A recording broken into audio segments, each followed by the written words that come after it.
Questa è la storia di Venezia, ottava parte dal 1205 al 1268. Nel 1205, alla morte di Dandolo, viene eletto il figlio del doge Sebastiano Ziani, Pietro Ziani, che si preoccupa di riformare l'elezione dei membri del maggior e del minor consiglio. Non sarà più l'assemblea popolare ad occuparsene, ma un consiglio di 7 elettori. Consolida poi le conquiste di Dandolo favorendo l'invio di coloni in Oriente e l'assegnazione a titolo feudale delle nuove terre ai patrizi veneziani che si fossero trasferiti. Nelle Cicladi nasce quindi il vassallo ducato di Nasso.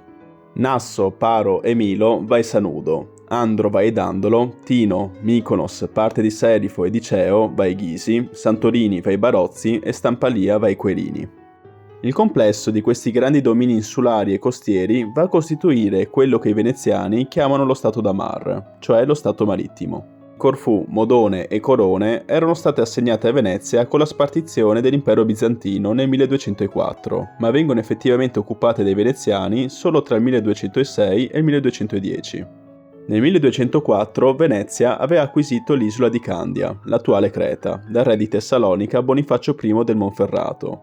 L'isola però non era in realtà sotto il controllo né del sovrano di Tessalonica né dei veneziani, ma della popolazione locale che non era per niente intenzionata a farsi sottomettere facilmente. Nel 1208, dopo aver sconfitto i genovesi che avevano occupato per primi l'isola l'anno precedente, i veneziani creano il Ducato di Candia, con a capo Jacopo Tiepolo.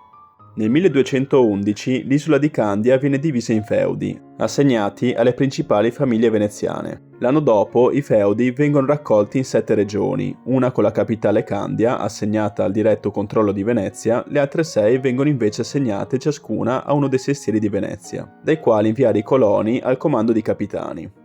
Nel 1214 scoppia la cosiddetta Guerra del Castello d'Amore, uno scontro tra Venezia e Padova partito per futili motivi, che si conclude nel 1216 senza nessuna variazione territoriale.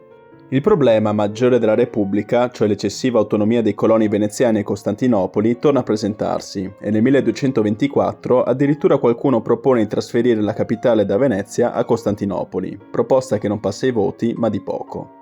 Nel 1229 Pietro Ziani, gravemente malato e morente, abdica e gli succede Jacopo Tiepolo, duca di Candia, che affronta per prima cosa le gravi rivolte che stavano colpendo la sua isola, inviando molte truppe.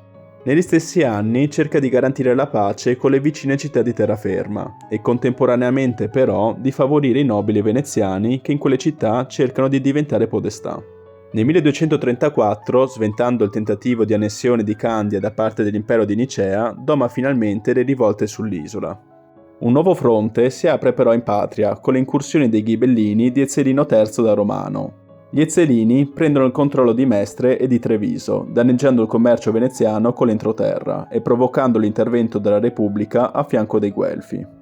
Il doge abdica nel 1249, gli succede Marino Morosini che governa fino al 1253, viene poi eletto Renier Zen, che nel 1255 propone una nuova riforma politica di stampo aristocratico, con la creazione del Consiglio dei Pregadi, un consiglio ristretto di governo da affiancare al sovrano Maggior Consiglio. In quello stesso anno Venezia si scontra duramente con Genova per il controllo dei mercati siriani. Il casus belli è la contesa per il possesso del monastero di San Saba a San Giovanni d'Acri, capitale del Regno di Gerusalemme. Sfocia in aperta battaglia con la distruzione del quartiere veneto e delle navi nel porto da parte dei genovesi. Venezia allora stringe un'alleanza con Pisa, Marsiglia e le città della Provenza, affidando a Lorenzo Tiepolo il comando di una flotta e con questa nel 1256 attacca Acri, forzando il porto e distruggendo tutte le navi genovesi presenti, assaltando e incendiando il quartiere rivale e conquistandone il castello. Le due repubbliche raccolgono quindi tutte le forze che avevano in Oriente, arrivando ad uno scontro nelle acque di Cipro, dove i genovesi vengono battuti, consentendo al Tiepolo di bloccare ai rivali le rotte per i mercati orientali. Genova, una volta ripresa dalle lotte interne causate dalla sconfitta, nel 1257 riprende con forza la guerra, ma nel 1258 la sua flotta viene disastrosamente battuta nelle acque di Acri. 25 galee genovesi vengono catturate, i magazzini e il quartiere genovese di nuovo saccheggiati e distrutti. Nonostante i tentativi diplomatici di Papa Alessandro IV, il conflitto continua, spostandosi nel campo del traballante impero latino. Lì Venezia sostiene quasi interamente la difesa del precario trono di Baldovino II, nel tentativo di difendere la propria posizione dominante nel mercato di Costantinopoli.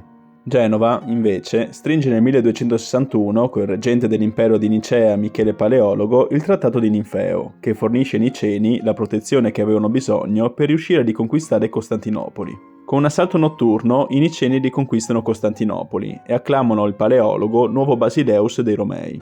I genovesi si trovano quindi in una posizione di forza nel rinato impero bizantino, scacciando i veneziani dalla loro posizione di predominio. I genovesi e i rinati bizantini sono così rafforzati che non rispondono alle provocazioni della flotta veneziana inviata contro di loro e si rifiutano di dar battaglia. Venezia sollecita quindi i vassalli duchi dell'arcipelago a danneggiare il commercio bizantino, ma la loro flotta viene annientata da quella bizantina. Nel 1262 i veneziani riescono finalmente ad intercettare la flotta genovese, battendola a largo della Morea. Ma lo scontro finale si ha nel 1264 nella battaglia di Sette Pozzi, a largo della Sicilia, dove l'intera flotta genovese viene annientata. Sconfitti i suoi alleati, nel 1265 l'impero bizantino propone a Venezia un trattato di pace perpetua, ma l'accordo non trova l'approvazione veneziana, venendo quindi ridotto ad una semplice tregua di 5 anni. La Repubblica, intanto, per assicurarsi il dominio nell'Adriatico, dispone la creazione di una squadra navale permanente agli ordini del capitano del Golfo. In quegli stessi anni, i mercanti veneziani Niccolò e Maffeo Polo, padre e zio di Marco Polo, stringono i primi contatti col Gran Khan dell'impero mongolo, corteggiato dalle nazioni occidentali alla ricerca di un'alleanza contro i Saraceni, che stavano minacciando di eliminare i loro ultimi avamposti in Siria. I mercanti veneti si fanno così intermediari di una possibile alleanza, ripartendo nel 1266 dalla Cina con l'incarico di portare un'ambasciata del Khan a Papa Clemente IV, per una possibile introduzione del cristianesimo in Cina. Rainier Zen, durante il Dogado, cerca anche di ridurre ogni possibile frattura tra le classi sociali, puntando ad un'armonia tra il popolo e l'aristocrazia. Muore poi nel 1268.